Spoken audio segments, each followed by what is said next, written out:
to another episode of Pimp Your Brilliance with Monique Malcolm, a podcast about brilliant people leveraging their passions to create their own opportunities.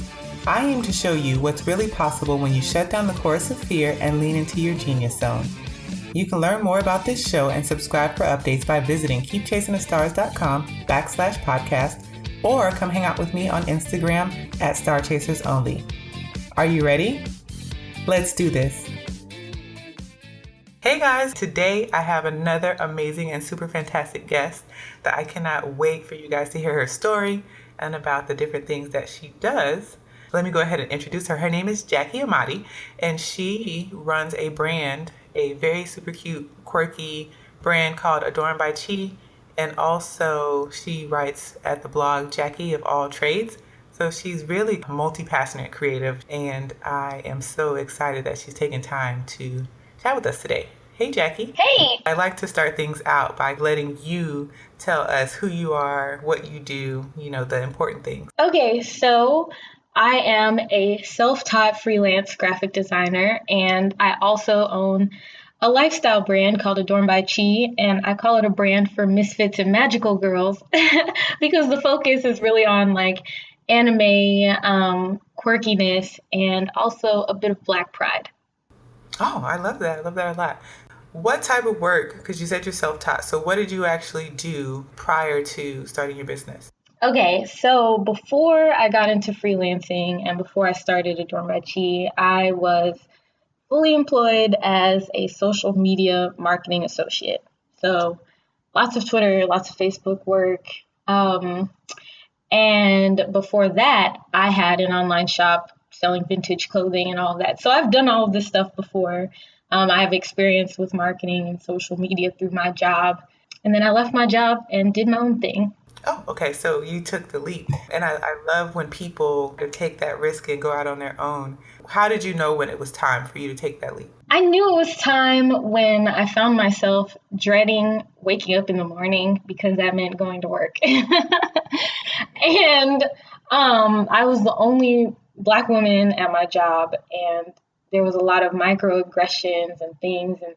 And as a person who also has anxiety, a lot of the way that work culture is kind of set up with politics and things like that, I just couldn't see myself getting work done in that kind of environment. And I like working. So, when I would wake up in the morning and be filled with dread, I knew it was probably time to go. And that makes a lot of sense. I mean, I find that the more creative people are, the more, I don't want to generalize, but just in my experience with people I know, the more creative they are, the harder times they have in the confines of a typical corporate job, because you are just kind of wired differently. And even though you want to work, there's just a certain way that you do work. And it's not always, I find, conducive to that. Because I had that experience too. I used to work in insurance, and I used to have literal claims nightmares. Oh no! From the clients from hell that used to call constantly. It would give me nightmares. That's kind of how I knew it was time to leave that wasn't going to be a sustainable future for me. So were there anything that you did to prepare prior to you deciding to chart your own course?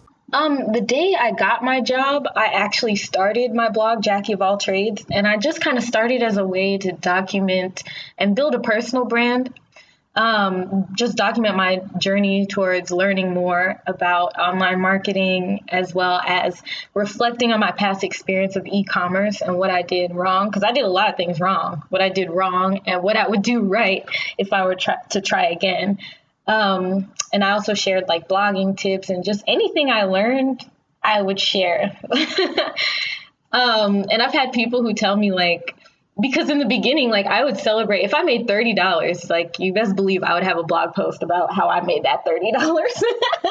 And I've had people tell me later, why were you so excited about making so little? It's because I made it. And that's super important. I think, and I'm glad that you made that point, because I feel like if people who are already involved online and who have made it, there are smaller people who are still trying to figure it out. And the smaller people, I've had so many conversations where somebody's like, I launched this and it made $500 and I want to know what I did wrong. And I'm like, but this was the first time that you launched something. So why do you think that you did something wrong? You made $500. You didn't have $500 a couple days ago, but you have it now. But they don't feel like that is enough. Like that's not something to be celebrated, and it doesn't make them successful. And I'm like, it totally does, because it's giving you an awesome foundation. Like, what's wrong with launching something for the first time, or being, a new starter and making $500 the first time out the gate? Because there's plenty of people who launched and made zero. Yeah, that's definitely how I see it too. I could have made nothing. And even if I did make nothing, if I, got a few email subscribers, or if something positive happened, then I'm going to celebrate the positive and tweak and try and improve. Yeah, I just thought that was funny that people would come back later and be like, okay, but you only made that much. Like, why were you so happy? Because, yeah, you should definitely celebrate every step of your entrepreneurial journey. I agree. The people who are sending those messages about why you were celebrating, they are the glass half empty people. They can't see like the beauty in the fact that you even got started, and these are the results of getting started, which is huge. A lot of people don't even start. It says a lot about you that you even got started. I can't wait to ask you some of these questions, because I really want people to go and check out not just your e-commerce store, but like your Instagram and different things like that, because you're doing so many things so well. But one thing I want to highlight, and you mentioned it in your introduction, that you really love anime, and you frequently reference it throughout your work. I mean, it's in your designs. You even have a blog post titled "Business Lessons Learned from Watching Anime," and I think that I'm not a huge anime fan, but my husband and my son are. So there's lots of anime watching in my house, but I'm a cartoon fan, so I can see the appeal. But, I want to talk about this because there are so many people that don't believe you can infuse like your weirdness and your quirks into your brand. And here you are growing this brand and growing this community and audience, all based on exactly that, your quirkiness and this really niche thing. So what are some things you would tell somebody who doesn't feel like they can integrate the real parts of themselves into the work that they do? So in the beginning, when I first started blogging and started joining other business and blogging communities, I started getting really self-conscious about what I was doing in general. Like, I don't have that same kind of like businessy presence that a lot of other people that I see do. So I was like, how do I fit in here with like, I watch like cartoons and anime, and like I'm awkward and I love weird stuff. Like, how do I fit into this business world of like, I don't know, I don't want to say pantsuits and like kitten heels, but I feel like I didn't really. But it is pantsuits and kitten heels. Yeah, I feel like I didn't really like fit in. So I struggled for a while with all of that. So I definitely, I sympathize with people who feel like they can't express themselves and the quirks that they have to offer. But honestly, when I started like blocking out all of that kind of like self-consciousness about that and just saying like, forget it, I'm going to launch another online shop and it's going to be weird.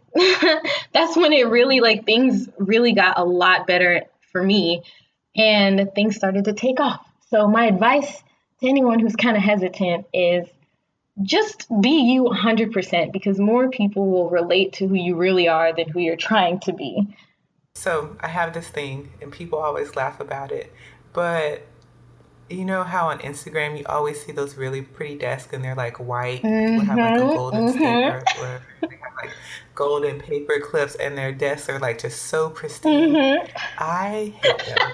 I hate them. I hate them so much because I don't have a white desk. I purposely didn't buy a white desk. I don't really even like the color gold. I don't have any golden staplers. Like, that's not my aesthetic. But I know that people do it because like it presents like looks, and when you see like the business coaches or like the marketers, and they're like, you could be on like a yacht sipping glasses of champagne and wine. And I always see those things and I frown. They turn me off because those aren't things that I like. I don't like wine. And I know people think that's so strange. And so, when I see things like that, that doesn't appeal to me. But I think that people overlook the fact that that also works in reverse, because then you can see somebody who has like a feed or an ad that's full of like cutesy and it's unicorns and it's glitter and all of the things that you love, and that appeals to you. So I think the logic of trying to fit into this box of these gold staplers and white desks, like if that doesn't appeal to you and that turns you off, shut it out and don't try to imitate that, because it's not you, it's not authentic, and it doesn't draw in the people that you actually want to create for. It's true. And you'll always be miserable if you're trying to be someone you're not. Like that's tiring. It takes a lot. I'm sitting at a white desk that I bought for that very purpose, and I have a golden stapler. This is from my time of trying to be something else. I was like, all right, I need this stapler. Like when I saw it at Hobby Lobby, I was like, finally, this will be my like golden ticket into real businessy stuff. I don't know. I was gonna say it's really easy to get caught up into that, but we have to really remember, like the people that you want to attract, you want them to be attracted to the real you. Because what happens, like if you attend events and these people attend them, you don't want them to be let down if they thought you were the golden stapler white desk girl with kitten heels, and then you show up there in like sneakers. And to that point, let's talk a bit about your community, because you've been able to cultivate this like amazing community, in your words, of Misfits and Magical Girls. And I know this has been huge for your brand. You have your Facebook group, Soft Black Girls. Your Instagram feed is popping and it's full of user submitted images. How do you continuously grow and engage your audience? For me, it's been really, well, in the beginning, it was really organic. And I guess it continues to be. I kind of made my Facebook group on a whim, because I thought, okay, it'd be nice to have a group of like my customers who are also into this stuff so I can talk to them about it. And so the group started off with like 200 people, and we would talk about anime, like, and talk about all the weird little hobbies that we had, and everybody super happy getting to know each other. Some girls even had a meetup on their own. Like they've made reading lists, Soft Black Girl reading lists. I don't know, it's nice to see everybody coming together for this common cause of quirkiness. So I think what happens there is that the people that I cater to really feel alone. And so I'm kind of bringing them together for a common cause. And people really appreciate that. And so they're eager to join and invite their friends. Also, I've made it a point to reach out to influencers who really resonate with my customers and myself, like people that I fangirl over, like Miles J, and like Pima Loves Lemons. So I make sure that I reach out to them and invite them into the community, which really excites the girls who join. And making sure that you kind of include people when it comes to your business. I ask a lot of questions. I ask people what they want, because really they're the ones buying things. So it's not just about me. It's about us as a group just celebrating soft Black girl things. Hopefully that makes sense. No, that makes plenty of sense. And at this point, I think it's working. I know your Instagram has 15,000 followers. And then how many do you have in your Facebook group? There's 3,000 in the Facebook group, which I was super excited about, which I know 3,000 isn't that huge, but it's a really nice number. It's a great number, because I mean, these are people who have opted in, especially on Facebook, where, it's a little bit more different than, Instagram and other platforms. Like these are people who have opted in to connect with you and your brand on a deeper and more personal level. So I definitely think it's working. And even what you said about influencers, one thing that people always ask me when I send surveys to my audience and things like that, they always want to know, like, how do I grow my audience? How do I get more people to notice my brand? And I mean, this is how you do it. You make people feel like they're in a real community and that they are a part of something more than just buy whatever this is that I'm selling. So I think that, in this respect, you're doing an excellent job of that, because you have, like you said, united these girls under this common cause, and they're excited. And other people are seeing that enthusiasm, enjoying it as well. So good job on that. But I keep on talking about I keep talking about your Instagram, which I think is super cute and it's amazing. You do a really nice job of mixing product photos, you know, like you said, responding to things that people want. So posting, I saw that you have dad hats now because people wanted dad hats, and and it's so funny that those hats are coming Yeah, back, but fashion is strange like that. I know. Now I have to get straight wigs because I only ever wear like gigantic curly wigs. I'm like, I can't even wear my own See? dad Oh, see, so hats. that brings me to my point. I know that a lot of the photography, especially like product photos and the photos that have models in them, you're really big. Are you still taking those pictures yourself, or at this point have you hired like that out to somebody else? Actually, for the last year, my little brother, he was 15, now he's 16. He was taking all of my pictures. Like, I just handed him a camera and I was like, I'm going to pick you up after school. Can you help me? And I'll buy you like Chick-fil-A. And he'd be like, okay. So, yeah, so he took all my pictures. And now I recently moved back to Dallas. And so I don't have my photographer anymore. So right now, I'm taking pictures myself. Um, so yeah, I'm my own photographer. But I love that you just shared that you handed your little brother a camera and asked him to take your photos because that shows that you're resourceful. And I think that is huge. It's huge as a creative. It's especially huge as a creative that sells a physical product.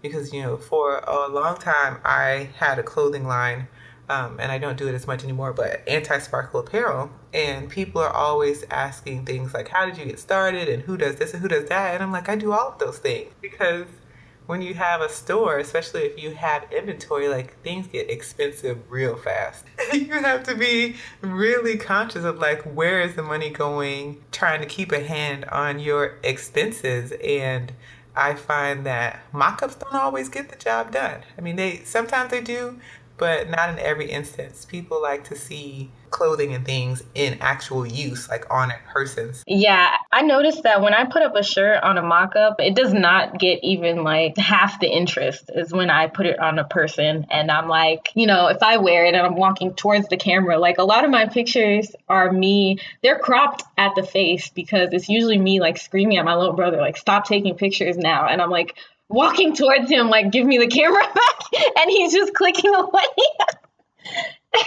Like there was a picture in my Foxy and Brown t-shirt, which that t-shirt I sold so many of those. And it was like I cropped myself out, like my face out, because I was literally like mouth open, like screaming at him, like, can you stop? And that picture did so well.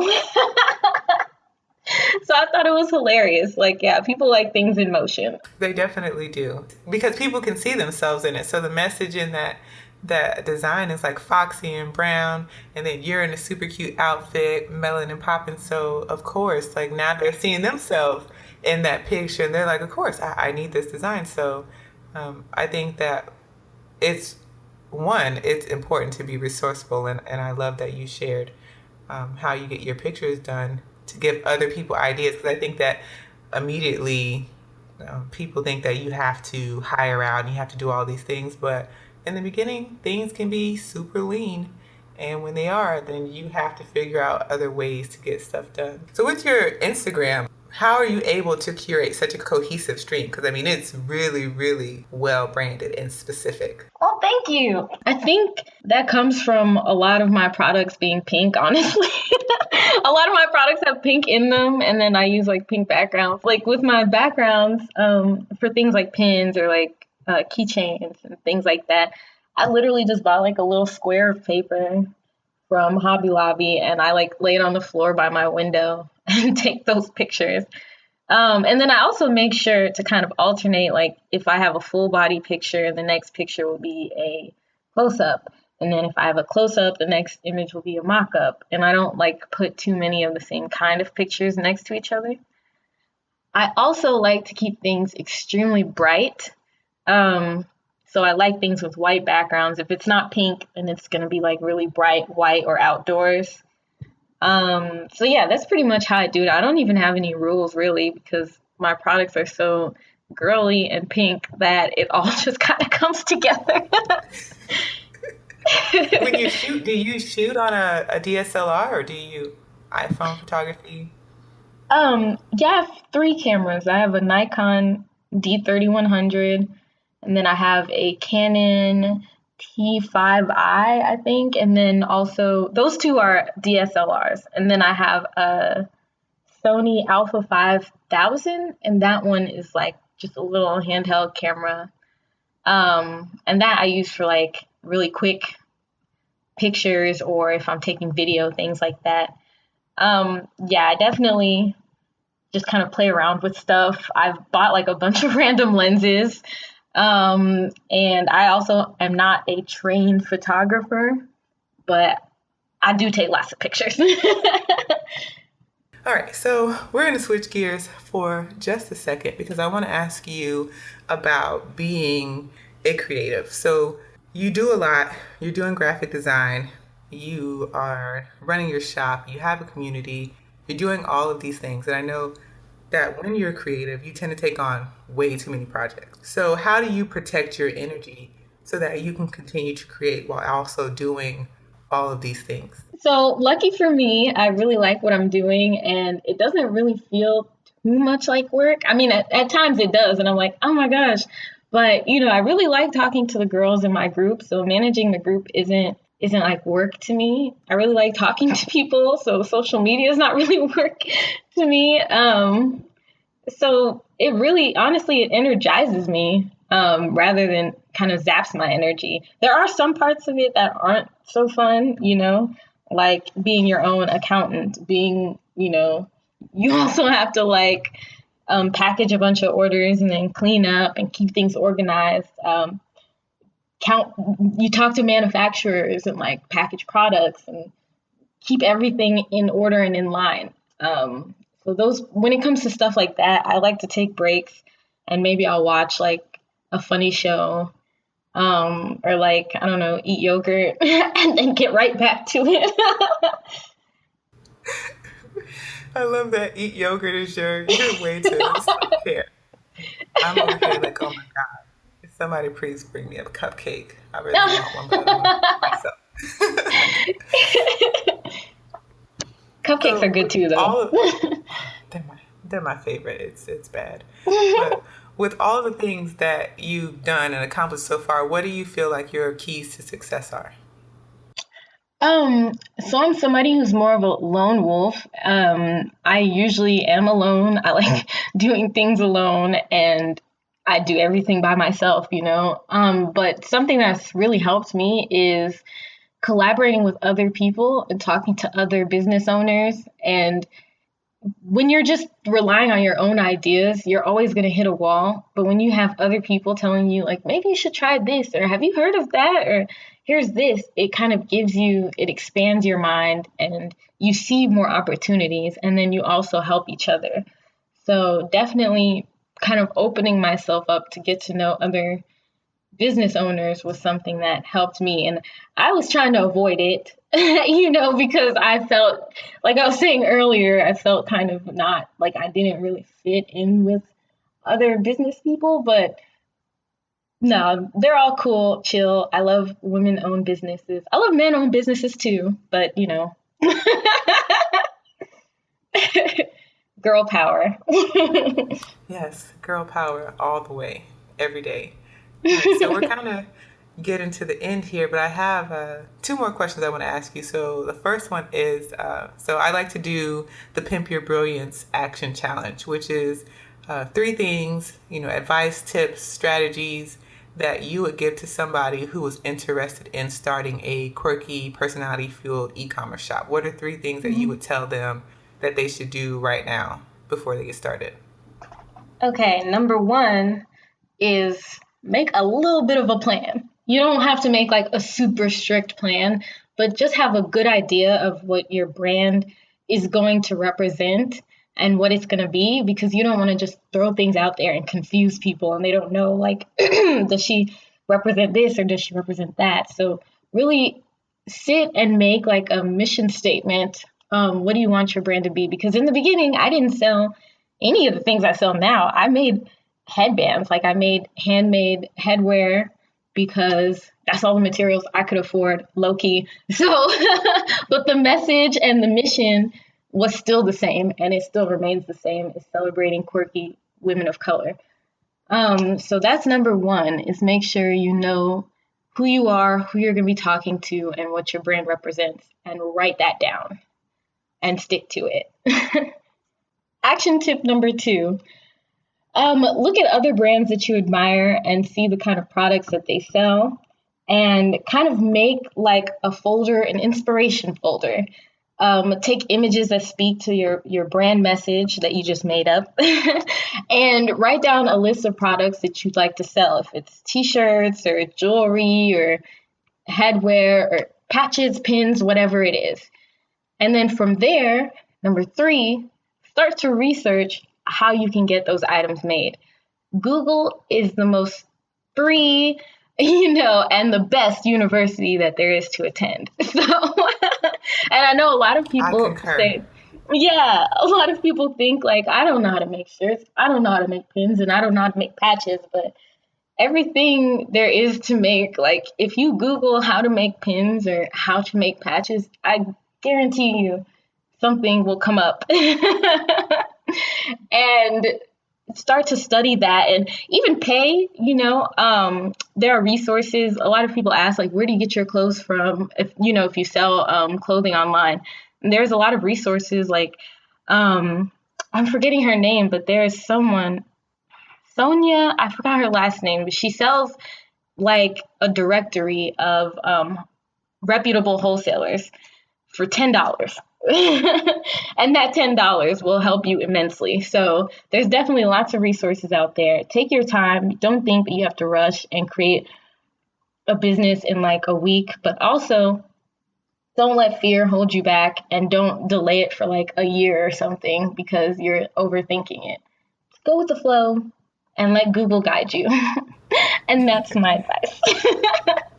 And I think that's solid advice. I will make sure I include a link to Sonia's directory in the show notes for any of you guys who are interested in that. But I also have to say, your tip on Google, that is so much truth. I cannot tell you the number, just pretty much everything I know, I learned from Google. Same. There's no information that's not available to you, because if you can Google, then you can find answers to everything under the sun. It's there and it's free. That's the best part. Exactly. Like Google, that's how I taught myself how to design, because designing is expensive. Getting a designer is expensive, and I freelance, so I know it can be pricey. And the reason why I even started teaching myself to design is because I couldn't afford to hire a designer. Like, that's the start of a lot of things that I do, is that I could not afford it. So if you can't sacrifice the money, you can definitely sacrifice the time. And there's so many. YouTube is also, Google and YouTube, 2 best universities, better than Yale and better than Harvard. You can learn anything.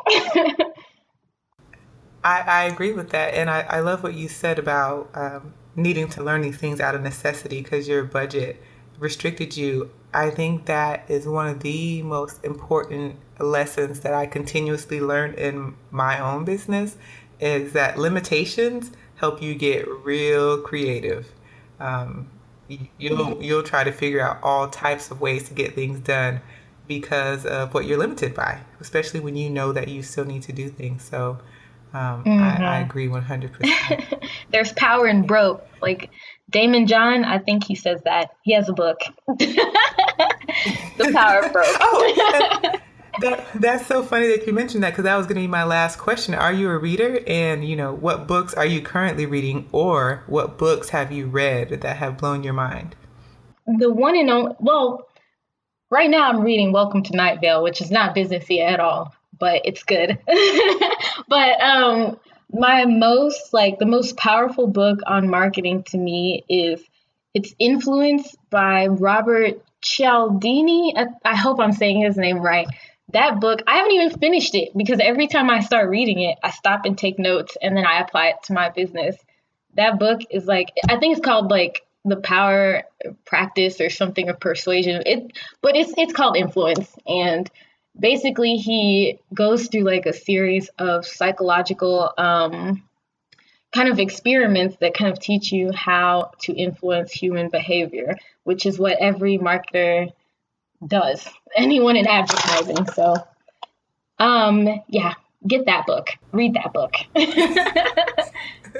All right, so you've heard it here. So you said Night Vale and Influence. Yes, Welcome to Night Vale is just good if you like creepy stuff, and Influence is great. Influence is great if you're trying to build any business, or if you're just trying to survive like the corporate grind. Get Influence, and it'll teach you how to like make people do what you want, which sounds terrible. But it's a great book. Well, yay. I'll definitely be checking out both of those because I love a good non-business book to read. And I'm always looking for more businessy type things to learn. So, thank you so much for coming on the show. I was so excited when you said that you would do it because I love your brand. I love what you stand for. I love how you're injecting your offbeatness into what you do, and that's really a thing that I'm a champion for. Like just be you and create from that place. So I love that you are a shining example of that. So I'm so thankful that you would share all of your knowledge and resources and insight with my audience that way. Oh, well, thank you for having me. Thank you guys for tuning in.